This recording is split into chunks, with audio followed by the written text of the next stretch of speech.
बिस्मिल्लाहिर्रहमानिर्रहीम। अस्सलाम वालेकुम। आप मानसेरा से अगर बालाकोट की तरफ जाएंगे तो अतर शीशा के करीब एक गांव पगला नामी है जिसमें अक्सर आबादी सादात की है। इस कस्बे में सबसे पहले अब्दुर्रहीम शाह नामी एक शख्स ने मिर्ज़ैयत कबूल की और मिर्ज़ैयत का मुबल्लिग बनकर मिर्ज़ैयत की तशहीर शुरू कर दी। लेकिन उलमा अकराम ने हर दौर में बातिल के ख़िलाफ़ ज़बान ताक़त से जिहाद किया। अल्लाह की शान है, इस इलाक़ा में उलमाए हक़ कसीर तादाद में रहते थे। ख़ासकर पगला में मौलाना काजी अब्दुल लतीफ़ फ़ाज़ल देवबंद से अक्सर व बेशतर मिर्ज़इयों का बहस व मुबासा चलता रहता था।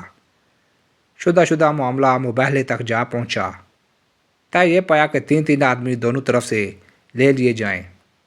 मुसलमानों की जानिब से तीन उलमाए इकराम थी। हज़रत मौलाना करीम अब्दुल्ला साहिब फ़ाज़ल देवबंद इमाम मस्जिद संदियार, हज़रत मौलाना अब्दुल जलील साहिब फ़ाज़ल देवबंद इमाम मस्जिद अतर शीशा, हज़रत मौलाना काजी अब्दुल लतीफ़ साहिब फ़ाज़ल देवबंद इमाम मस्जिद पगला।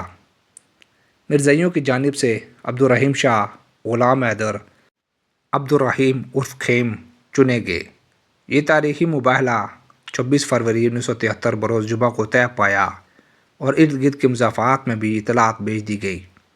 अवाम का अज़ीम इज्तिमा हक़ व बातिल के इस मार्के को देखने के लिए उमड़ आया और जगह भी ऐसी मुंतखब की गई जो कि इलाके का मशहूर तरीन मज़ार था, जो गाज़ी बाबा के नाम से मशहूर है। मुबाहला शुरू होने से कबल हज़रत मौलाना करीम अब्दुल्ला साहिब ने मुबाहला की हकीकत बयान की और गर्ज़ व गायत से अवाम को रोशनास कराया। नेज़ कादियानियत के बारे में तफसील से रोशनी डाली। हम नबी करीम सल्लल्लाहु अलैहि वसल्लम को ख़ातमुन नबीयीन मानते हैं, जबकि मिर्ज़ा कादियानी को नबी मानते हैं। हमारा अक़ीदा है कि हज़रत ईसा अलैहिस्सलाम आसमान पर ज़िंदा है, जबकि मिर्ज़इयों का अक़ीदा है कि वो इंतकाल कर चुके हैं और मिर्ज़ा कादियानी हज़रत ईसा की जगह सही बनकर आया है। हम इसलिए यहाँ जमा हुए कि सब मिलकर आइज़ी, औज़ारी और खुलूस से दुआ करें कि जिसका अक़ीदा गलत है और जो बातिल पर है, अल्लाह ताला उस पर हलाकत की सूरत में 1 साल के अंदर अंदर अज़ाब नाज़िल करे और सख्त सज़ा दे। चुनांचे तमाम हाज़रीन ने अपने सरों को नंगा करके दुआ शुरू कर दी और 20 मिनट तक लगातार दुआ होती रही और मजमे से आमीन आमीन की आवाज़ें आती रही। दुआ के दरमियान ग़ुलाम हैदर नामी कदियानी पर गशी का दौरा पड़ा और वो बेहोश होकर गिर पड़ा। अब्दुर्रहीम शाह कदियानी ने उसको होश में लाने के बाद खड़ा किया और हौसला दिया। एक दूसरा कदियानी अब्दुर्रहीम जो दुकानदार था और मुबाहले में शरीक था, इसी दुआ के दौरान कहने लगा कि मैं तो दुआ करता हूँ कि अल्लाह ताला जो हम में झूठा है उसको पागल कर दे, ताकि देखें सच्चा कौन है और झूठा कौन है और दूसरों को भी इबरत हो। रक़म अल अरूफ़ से हज़रत मौलाना करीम अब्दुल्ला साहिब ने बयान फरमाया कि मुबाहला से कबल मैंने अब्दुर्रहीम शाह कदियानी से, जो वहाँ मिर्ज़इयों का सरगना था, कहा कि आओ तुम और मैं एक आसान तरीका इख्तियार करते हैं। ये जो चीड़ के बुलंद व बाला दरख्त हैं, इन दरख्तों पर चढ़कर एक दूसरे का हाथ पकड़कर ऊपर से छलांग लगाते हैं। जो सच्चा होगा वो बच जाएगा और जो झूठा होगा वो नीचे गिरते ही मर जाएगा। लेकिन अब्दुर्रहीम शाह कदियानी ने इस बात से बिल्कुल इनकार कर दिया और कहा कि नहीं, हम मुबाहला ही करेंगे।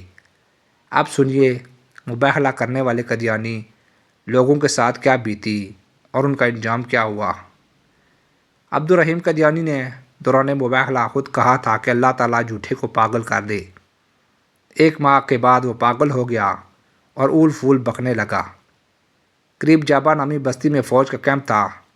वो वहाँ बगैर इजाज़त दाखिल हुआ और शोर शराबा शुरू कर दिया। कमांडर ने अब्दुर्रहीम कदियानी को पकड़कर पुलिस के हवाले कर दिया और काफ़ी दिनों तक जेल में रहा। जब जेल से रिहा हुआ तो खुद कहने लगा कि मैंने मिर्ज़ा कादियानी को सूअर की शक्ल में देखा है और कादियानी अक़ीदे को तर्क करके इस्लाम कबूल किया।